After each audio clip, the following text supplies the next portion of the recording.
So we have our two speakers with us today. We'll be talking about Miami vs Tokyo, as Hamid gave you a quick introduction earlier.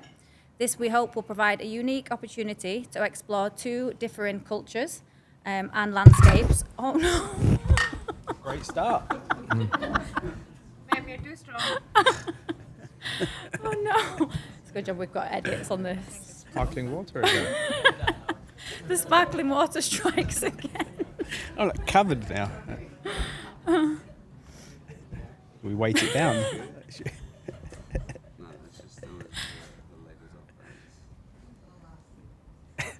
like slow motion as well. Okay, so we'll do take two. Yeah? Right, okay. Okay, so our topic, Miami vs Tokyo, provides a unique opportunity to explore two contrasting cultural and professional landscapes in the context of design, construction, and project management.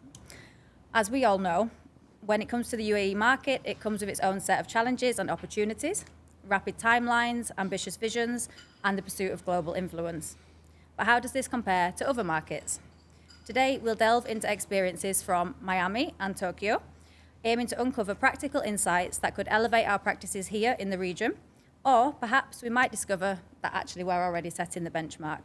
Let's find out. I'm thrilled to be joined by two exceptional speakers who bring a wealth of experience in their respective fields, as well as unique experiences from these regions. We've got Mehmet Aktaş, an interior design expert with extensive experience here in Dubai and Miami. He will offer invaluable insights into design and design management. Mohammed Shahata, a seasoned chief experience officer who has lived and worked across 3 continents, including Tokyo and Dubai, and brings a wealth of global business knowledge to the discussion. Welcome, and thank you all for being here. So we'll start with a little bit of setting the scene. When we think about design and construction in Dubai, it isn't just about size and scale. It's about making a statement, pushing boundaries, and daring to dream big. Mohammed, in a few words, would you describe the defining characteristics in Tokyo? In your opinion, do Tokyo and the Middle East have more in common, or are they fundamentally different? Good question. I think they are common in a way that they take architecture very seriously. So you'll see a lot of good architecture in Japan. They take it very seriously, and they're interested in doing and pushing boundaries all the time. They do have the complexities there of earthquakes, so they have to design for earthquakes. Land, obviously, is a challenge in Japan. That's why you see a lot of high-rise buildings and so on that happen there. But they also take quality very seriously. And I think this is a very key factor, which I'd like to discuss later on, because when I moved here, it looks great on the outside, but what happens on the inside always worries me a little bit. And this is, I think, the challenge and the difference between in Japan. Sometimes it might not look great on the outside, but I tell you, everything on the inside is so well done and so perfectly done. That's why they think about longevity. They think about the life cycle of the whole building and the building to stay for a long time. Yeah. Whereas here it's more of, let's keep going. Yeah, what's next? Exactly. Yeah, okay, thank you. And Mehmet, in comparison to Miami, is that something that's similar you found there, or are there certain differences? I would say that probably the similarities touch on demographic in terms of, yes, earthquake zones. I think with Florida and Miami, etc., then there is a big consideration for then hurricanes. So, and again, probably touch on this a little bit later too, is that you do have to take other considerations into consideration for design process, material use, how it's used, longevity, etc. But there's so many things, and even when you speak about the level of detail, and I do often wonder then how does that align to their mentality of budget, and what's their priorities. So I find that in the US, yes, there's a big difference in their priorities and where they want to spend their budget, I guess, in design or design process and what's important for them. Very, very contrasting to here, which probably touches on the same surface level of design, but is there really quality and detail that goes beyond that? But I've got a big difference in my what's it called? I've lost the word now, but perception. Yeah, thank you. Yeah, my perception of how Tokyo specifically handles and approaches a project, and the process in particular, because the impression I have is that it is very structured, it is very process driven, and is that a hindrance, or does that then become actually a benefit to the project from design process to construction? And I think that's actually how the conversation started the first time with when we were talking here with the Vedra team. And I started talking about Tokyo, and they were like, oh my God, it's so different how you guys do things in Japan. First thing for them is planning, which I hate to say, planning here in the UAE is somebody who knows how to use Microsoft Project or Primavera. It's not a planner. Right. And let's be very clear about that one. That is not a planner. Planners are people who actually know how to plan. They understand engineering. They understand the sequence of works. And I remember I worked in the UK before I went to Japan. So again, a lot of the construction that we do here, I think, came from the UK and the practices of the UK. The first thing that contractors do when they get awarded is they go to site, start working, so they can actually start claiming their prelims and their mobilization, Right. etc. In Japan, when I went there, a month and a half, the contractor hadn't gone to site. I started panicking, and I was like, what's going on? And then the guys sat me down, the contractor said, Mohammed-san, let us explain this to you. And they sat me down and they walked me through the process, and it is unbelievable. They plan everything from scratch. They redesign everything. They redraw it themselves so they understand it. And as they're doing that, they're checking the sequence of works. When they hit the site, it's like clockwork. Everything was perfectly executed. The site is always pristine, clean. Everybody knows what they're doing, when they're doing it.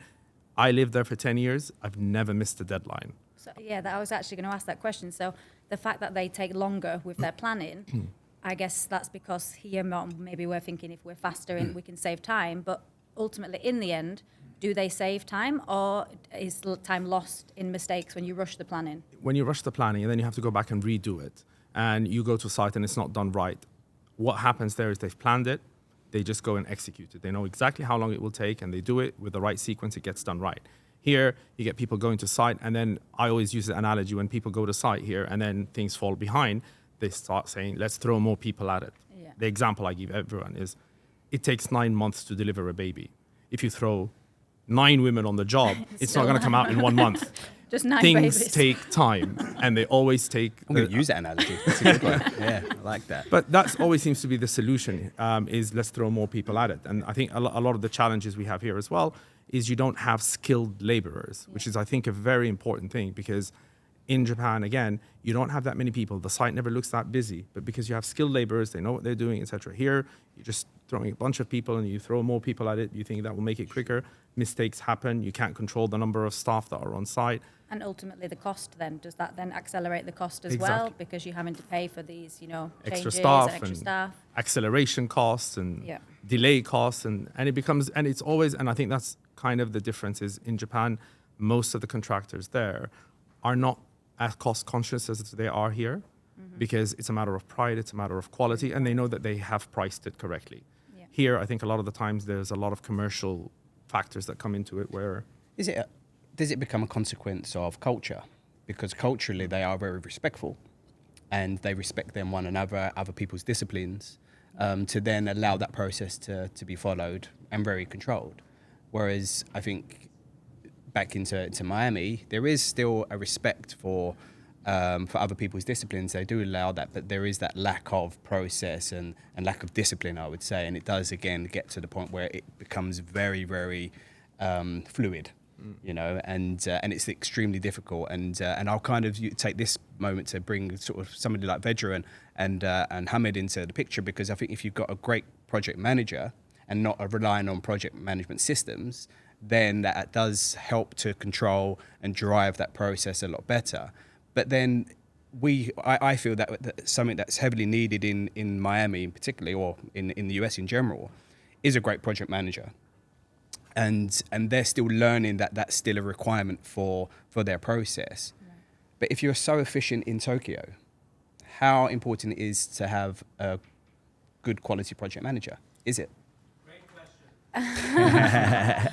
And is it the case that, because that was actually going to be a question I was going to ask to both of you, is it a similar type of procurement route in both regions? And is it kind of where you have the contractor, the designer, and the project manager? Is it a similar set of stakeholders, or is it different? Good question. So, because we're in Vedra here, we're going to tell you project management is Everywhere. the most important thing wherever you go, anywhere in the world. But the reality is, it is very important. And I think understanding that a good project manager is not a post box, I think that's a very important thing. Most project management, Not just a document control. exactly, the document control, and they're passing one thing to the other. Yeah. I remember actually when I was in Japan, we did a project for Barclays Capital. Barclays Capital is one of the best, I think, project management driven organizations. They're a bank, but they do a lot of projects. They have a lot of real estate projects. So when I was in Japan, we did work with them, Goldman's, etc., and they were by far the best. The reason is they take project management very seriously. They have all their standards, their global blueprints, but they used to come and interview the project management companies first, and they interview the actual project manager, and they insist that he is assigned or she is assigned on that project because they feel comfortable that they will know how to manage them, because project management is about managing the client as well as managing the project and the contractor. Now, when you asked about the procurement process, it's very different in Japan as well compared to here. Again, the level of detailed design that we go through here versus in Japan is different. They expect more as a detailed design when you go to procurement. And when you procure, here when the contractor submits their procurement offer, it's here's kind of what we're going to give you, and here's some of the vendors that we spoke to because they're on your list. Once they're awarded, they feel that they have every right to change. And they submit different material submittals. Over there, the assessment is done based on the submitted vendors. So once you're signed, that's the vendor we're getting. And it's not going to change. And that makes a big difference because you don't, again, waste a lot of time here. A lot of the time, the contractors, after they win the project, they go back again to all the vendors and reprice. Why are you doing this? You've already got the offers from them. Just get on with it and start procuring and don't waste time. But here, they just go through the same process. Yes, I mean, I've worked here for both design and construction, and I've seen this across like the 360, particularly in construction. It's exactly kind of speaks to what you've just said, how you will tender for a project. And it's really crucial, actually, when you tender in, who is the project manager you put forward. They want to see their CV, what projects they've done. They want to meet them.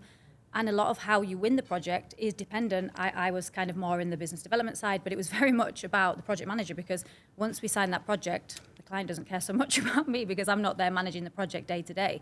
So they want to meet that project manager, make sure they feel comfortable. Do they, get on well? Can they communicate for the next 6 months? However, there is this kind of like perception that, well, once we win, if we need to swap it, we can swap it. And obviously then that causes upset down the line, whereas I think, so there's kind of, it's in place here, but I think there's that perception that we can just change if we need. But then there's a similarity then already between what that process in Tokyo and what we're seeing already in the US, is that they are a lot more focused on that procurement and specification process. And they do tend to sort of align to what you're putting forward.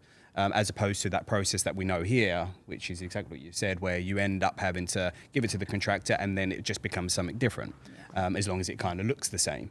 But that puts on a big responsibility then back to the designer to go through that process to make sure that, it meets obviously the standards, which it should anyway as a designer, but budget is then important. And there is a big responsibility, I guess, in the US onto the designer and a liability onto the designer to get that right, so that by the time it gets to site or procurement process and that it doesn't change, whereas again here I think it's a lot more fluid again. So already a similarity, which is I think a great thing that we would love to be able to bring to here. I just don't know how viable that is, and I think it would take a long time to re-educate the system here and to change that practice. I think here the question will be, what would drive people to change? Because we've been having this debate and this discussion in the office. I'm like, why would people change the way that they do things? And again, think about it. It seems to be working. The real estate market is booming. They're selling left, right, and center, residential, etc. So why would we change? And if you look at what is driving these big developers and these guys, it's the P&L at the end of the day. Yeah, that's right. Where I've built something, I've sold it, I've made anywhere between 30 to 40% margin. Why would I do anything different? You know who's left carrying the baby? Us, the people who are living in there, the residents, or the community management companies who have to deal with all the repercussions of all this. And I think this is where, in Japan, I think they think about the whole life cycle from the beginning. And that as well. It's the end user, it's the operations, it's the efficiencies, etc. And I think that's something that we need to change as a mindset here. It's not just build and run. It's build, operate, and then repurpose if you need to. But is later that on. then driven because of economic stability?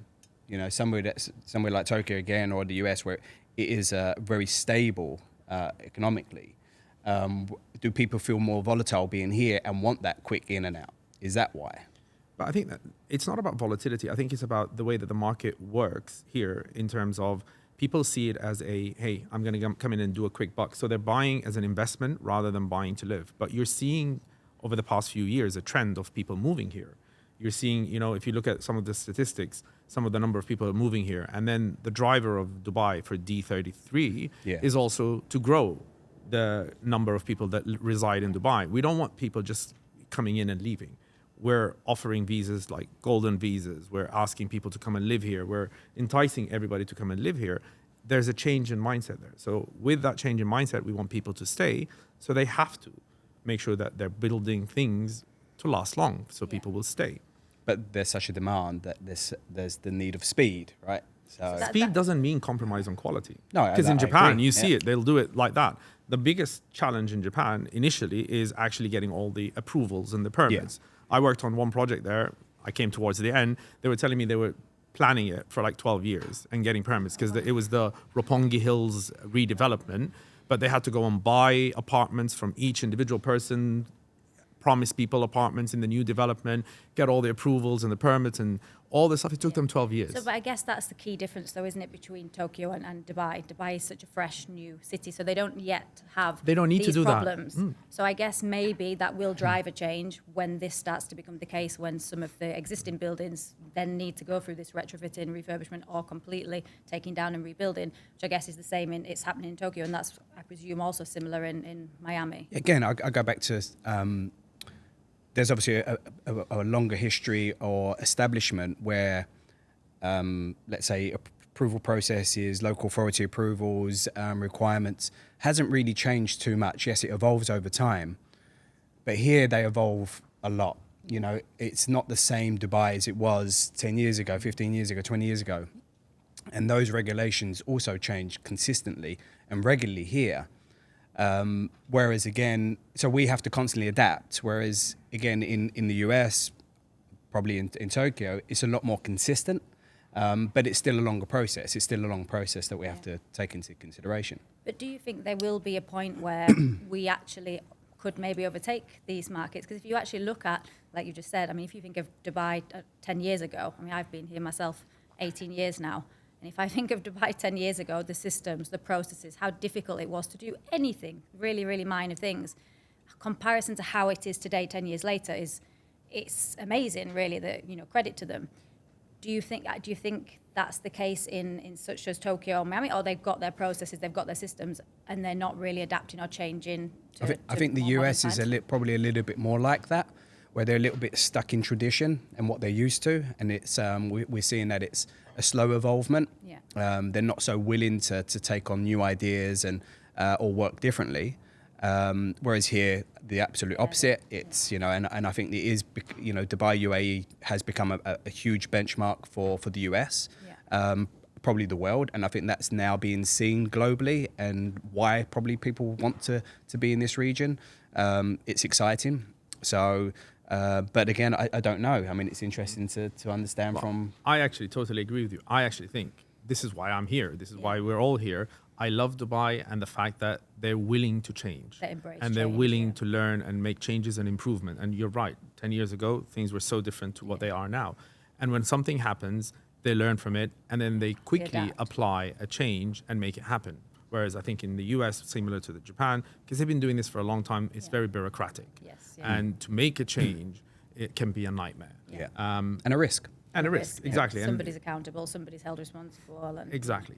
But again, in Japan, they faced it for a while and they will face it. And I think this is where, again, Dubai will probably have the opportunity to overtake these places at some point. Yeah. In the Japan, when I was there, which was 10 years ago almost, they had a big problem where no one was coming through the lower end, graduates from university, etc., going into the construction industry. Because at the time, that industry was not seen as a sexy industry. So they were seeing it more of a, competitor to, they couldn't compete with banking or technology. So nobody was coming through. And they had a lot of the older people were reaching retirement age. So they actually pushed the retirement age and started enticing people to get into it so they can start training them. And I think this is one thing that is missing here, which we should start thinking about, is training people, to train them to improve, so that as we grow and as we change and as we make changes, the people are growing and changing with it as well, and have that continuous cycle. And I think that's going to be very important for the growth here in the future. Yeah. Okay, thank you. Just to wind back a bit earlier on, you mentioned about how the packages are delivered in Tokyo, for example, and you said they're much more detailed. What types of things do you see more there in contrast to what we see here? So I worked a lot in the critical infrastructure when I was in Japan. So more around data centers, trading floors, etc. So specifications of certain things like UPS systems or air conditioning systems, or crack units as we call them in the data centers. These are very particular and very specific because you have a very niche requirement, and the way that the redundancy works and how the synchronization between that and a generator, for example, etc., will work is very important. And if it's not specified clearly how the performance is supposed to be, then you have a problem. Right. And we used to see a lot of that, and we still see it, where consultants copy and paste specifications and they just issue it again. And it's just a big, massive document. Yeah. I used to work before for Arabs when I was in Tokyo. They were very good because the specification was very little. It's the technical sheets that was important, and it wasn't that big and it wasn't that difficult. Made my life easier because when we had to translate it into Japanese, I didn't have to translate a massive document. Yeah. And here again, the contracts, the FIDIC contracts, etc. Again, copy paste. It's horses for courses. You have to get it right for that particular project. Yeah, definitely. Do you see similar situations in Miami with packages? Is it different? What you have, your deliverables there, is it different to what you've experienced here? Yes, definitely different. I think the way that packages are, I think, delivered here and handled into then again procurement, construction, I think actually works well here. That could be adapted nicely to the US. The US take a very, very different approach. It's very fragmented in the way that packages are delivered.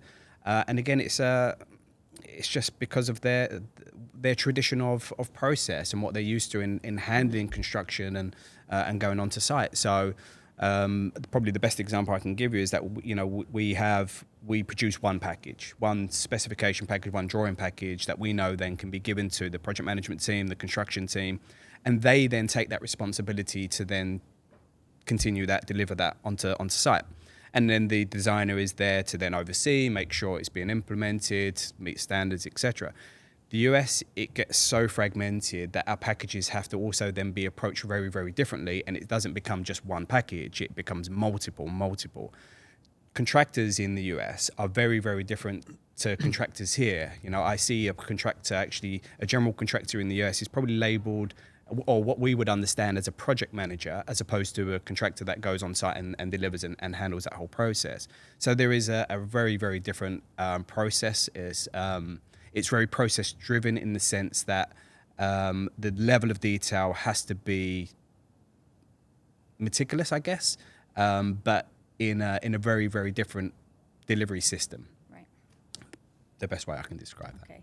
So is that more work on the side for the designers? More responsibility on the designer, yeah. Because so again here, there's there's more responsibility on the contracting team at that point, at that process. But whereas in the US, there's a lot more on the designer to be able to deliver that, oversee that, manage that process, deliver it differently, and coordinate. There's so much more coordination because you're dealing with essentially maybe 10 to 15 disciplines in construction, as opposed to the one here.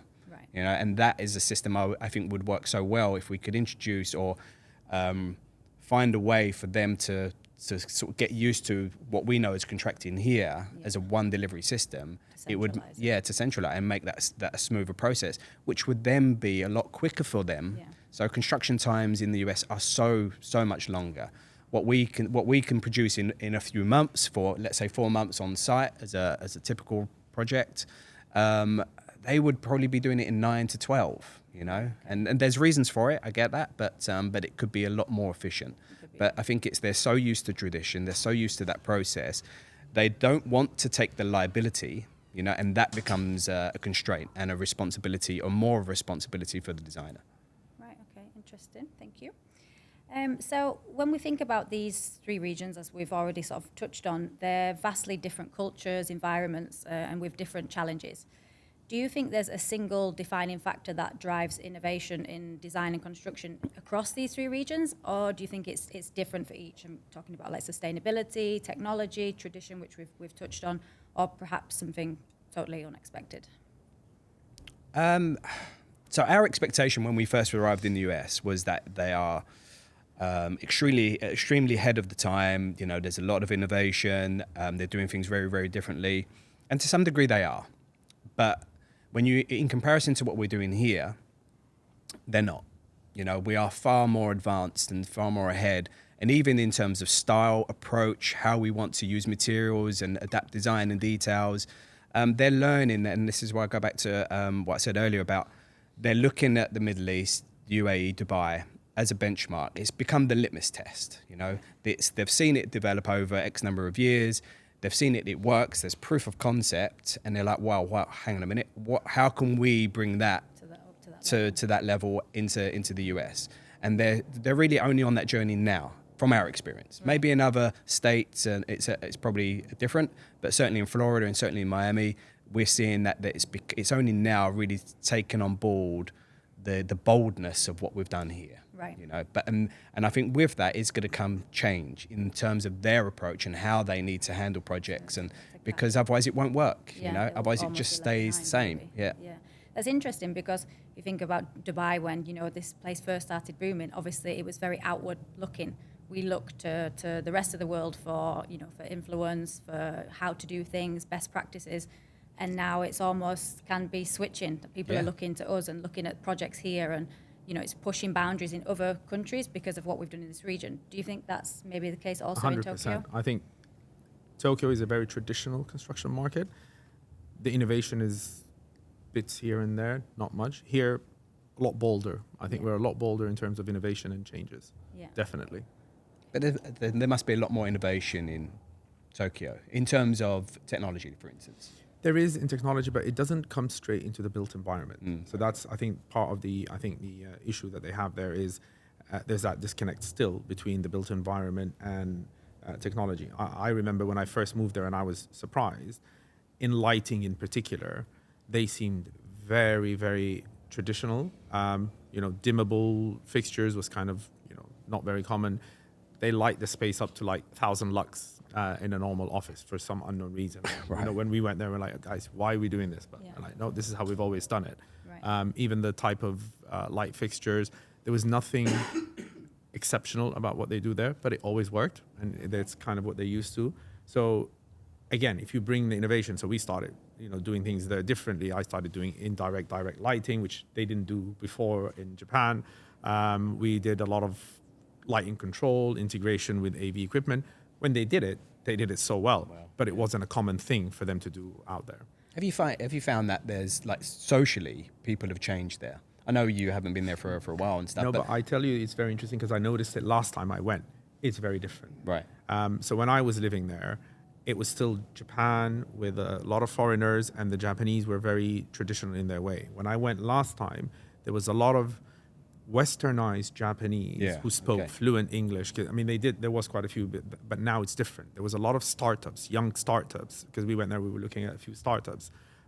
All their mindset was very different. They were very different socially, and they were more attuned to what's happening to the rest of the world rather than just fixated on what's happening. And how do you feel that that's then impacted how they approach design, how they approach construction? Because if they're so used to tradition and process, then when you've got a new social society and people expect something different and start to expect things from, let's say, the West, how does that affect? Has it affected? Good question. To be honest, I don't know. I haven't. We'll have to go together. We'll go. Yeah, back and that's explore. it. Field trip. Well, that actually leads into one of my next questions, because I did have some questions on adjusted mindsets as well for new markets. So obviously, when you move between these very contrasting markets, it requires a mindset shift. You know, for yourself.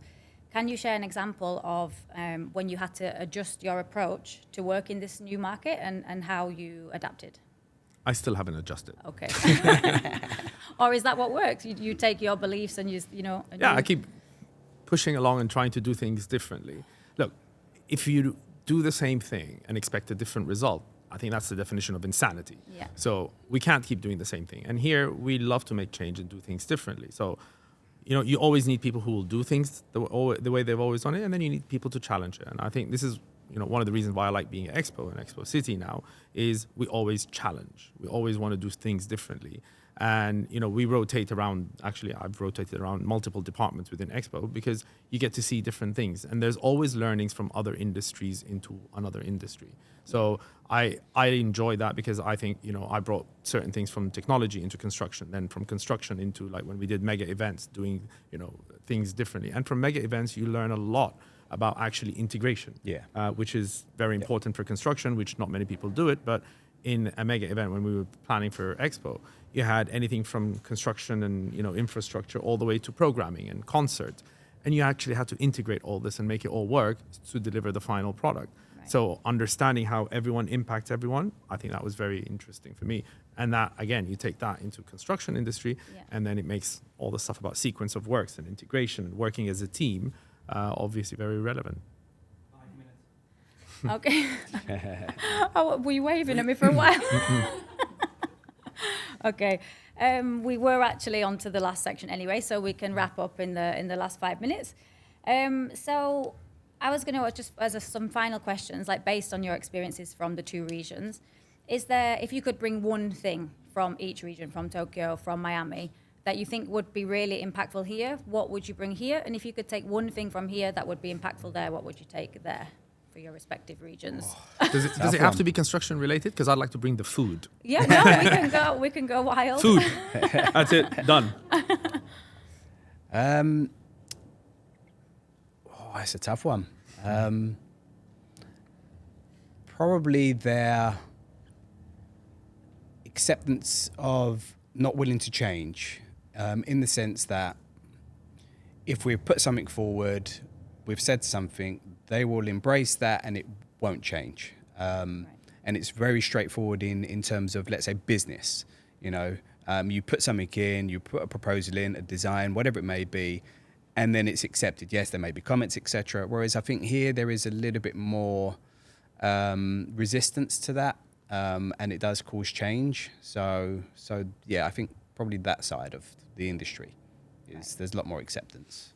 Okay. Now, on a serious note, I'd bring from Japan to here, I'd bring pride and quality.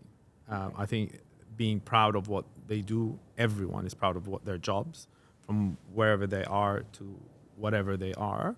And obviously, they all want to do it with quality. So I think that's something that, yes, maybe at the senior level here and at the country level, we pride and are. For sure. But it doesn't filter down All the to way down. everyone working to make sure that they do it right. Yeah. From here to there, I take open-mindedness Yeah. and obviously willingness to change and do things differently. And also, I think Japan has the flaw of great products, great things, but they don't know how to market it or sell it outside of Japan. Here, I think they're fantastic. They've become an export. They are, Exactly. Which is great. PR And moguls. if they learn something from here, I think that would be one thing that they should adopt. Right. Interesting. Good points. Yeah. All right. Okay. Well, thank you very much to both of you. That was very insightful, and I hope you, our audience, enjoyed it. So we will now pass for a few questions to the audience. I think, do we have time? Yeah? What? Do we have some questions? Oh, Jürgen has a Yeah. question. Straight in. Quick two questions. If you take a project, let's say a 20-floor tower, office or residential, in Miami or Japan, compared to the UAE, what is a typical time of from acquiring the site till TOC? So you have a more detailed approach to planning, which should shorten the construction time, I guess. There's a little bit more the opposite, and you have the unions, which might have a big impact on construction as well. Yeah. So, first question. The second one, what do you see, given the international experience now, will be the impact on an AI, on the speed of design quotation? speed of execution? I'll answer in reverse if Good that's okay. question. I think when it comes to AI, we'll be foolish not to embrace it as a tool, but it's not a replacement. So what it does for us at this time is it really helps in trying to get across a concept.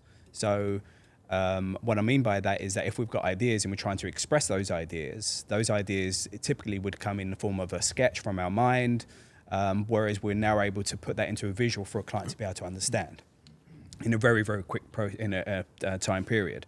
But it's not a design at that stage. It's just a tool. So we still then have to then go through the process of a design and the detail, etc. So yes, we'll be foolish to ignore it, and I think it's here to stay. To your first point, in terms of, let's say, timeframes for that type of project, the difference being is that the approval process is so much more complex and there's a longevity in that. So state to state is different. It's never the same. Florida specifically is the programming comes down to, well, we've got to at least allow a good 3, 4, 5 months for approval process with local authorities. In some cases, it could be things like the preservation board, etc. Whereas we don't really necessarily have that so much here. So there's layers of process, there's layers of approvals. Construction is already longer. So I think typically for a project like that, they probably plan for around 18 months of construction. And then we're still at least maybe 6 to 9 months of design. So it is a lot longer. And that's where I feel we can learn a lot from here in being able to change that process and their approach so that it could potentially change their construction times. I think it's the same in terms of construction in Japan. Obviously, there's a lot of approvals that go into it. I think their construction periods can be less compared to, I think, the US, but the planning stage takes a while, probably around 2 years as well. Right. I would say time frame for start to finish, which I guess is kind of similar to here as well, but here you might do it in 18 months if you came at a push. And it also depends on the route that you take from procurement. So if you go design and build, obviously it will be a lot quicker. And in Japan, I would easily do that because the contractors are very, very good at that. And that's one thing that I would, probably to expedite the program, I would do something like that. As far as AI is concerned, I was wondering how long it will take for somebody to bring up bring up AI today. Look, it will touch on every part of the life cycle of construction, design, operation. I think you have to embrace it. Yeah. There's no way around it. It is coming, and it's just how it will shape itself. I think at the moment, AI, the problem with it is everyone thinks, oh yeah, I'll just throw in a bit of AI and it does stuff. Nobody knows really what it does. Reminds me a bit of the .com bubble where the internet is real, but everything around it wasn't, and that's why we had the bubble. Now you've got the AI is real, but everything around it needs to kind of disappear and the reality remains. To be honest, we are kind of more focused on the operational side using AI rather than the construction side and the design side, because for me, I think that's more relevant because most of the cost of a life cycle is in operations. So, and nobody seems to care about it and nobody seems to want to focus on it. Everybody will adopt it. There's so much more to AI than just an aesthetic. Yeah, correct. Absolutely right. Well, it's a skill as well. It is a skill, you need to learn. People need to use it well to get good outcomes. And I think that's what people don't quite realize. They just think it's going to make their life easier. But you actually have to know what to input into it to get a good result out of it. And that's something you have to manipulate it a lot. Yeah. It's never just, like you say, you get your result from the first transaction. No, not at all. It's back and forth, and you never really. It's so hard to control. So here's a controversial question to the audience. Then AI, in my kids' school, they're teaching them how to use AI, and they're actually encouraging them how to use AI. Yeah. They're saying use it, just don't copy it, and they're teaching them how to prompt it. Yeah. My wife is having a fit about it. What do you guys think? It's the future, isn't it? But from the audience. Who's got kids? Yeah. Best thing, yeah, for sure. Prepare them. 2025 will change the way how we live and work forever. And it's the first time that, in the past, when you had a good education, you became a doctor, an engineer, an architect, designer, this was a guarantee for a good life, right? Yeah. It's just what it was. This year, knowledge will become Yeah, sure. So Agree. Yeah. you need to forget all of this, right?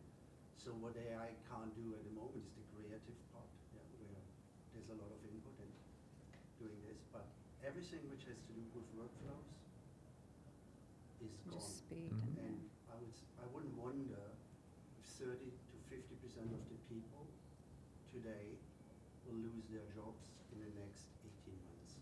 Wow. The stuff which is coming out in AI in the next 6 to 9 months is mind-blowing. Yeah. And it's the trajectory of it. Paradigm shift now. And Yeah, you Yeah. have to embrace it. I'm with you. I agree. I agree. Yeah, totally. Yeah. Any more questions? No. Thank you to our speaker and our moderator. Thank you Thank very you. much.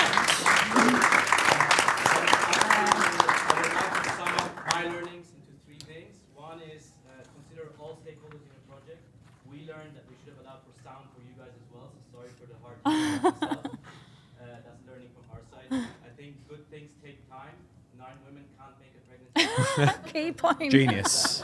Genius. Yeah. And a new dog like Dubai can't teach an old dog new tricks.